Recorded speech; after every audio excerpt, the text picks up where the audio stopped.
Sam et Tanguy ne seront pas trop de deux pour rejoindre Salvador de Bahia au Brésil. La Transat Jacques Vabre est un concentré de difficultés, à commencer par la traversée de la Manche.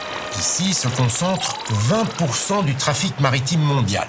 Les skippers devront donc ouvrir l'œil pour éviter les collisions avec les ferries, les pétroliers et autres cargos.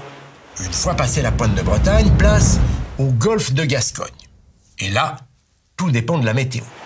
Si elle est défavorable, ce qui est fort probable en cette saison, Sam et Tanguy devront affronter des dépressions avec des vagues pouvant atteindre 10 mètres de hauteur. C'est ici que le risque de casse est le plus important. Pour les rescapés, une fois le golfe franchi, la partie d'échec commence vraiment. Au skipper de choisir la meilleure route pour profiter au mieux des vents générés par l'anticyclone des Açores, puis des alizés du nord-est. Des vents constants et réguliers qui les porteront jusqu'à l'équateur. Objectif, aborder dans la meilleure position le redouté poteau noir.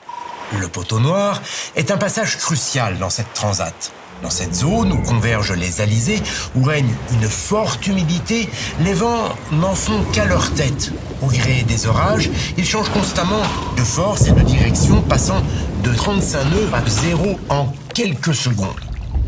Les premiers à sortir de ce piège et à franchir l'équateur pourront bénéficier des alizés du sud-est pour sprinter le long des côtes brésiliennes afin d'arriver après 8000 km et 2 semaines de course dans la magnifique baie de Tous les Saints à Salvador de Bahia.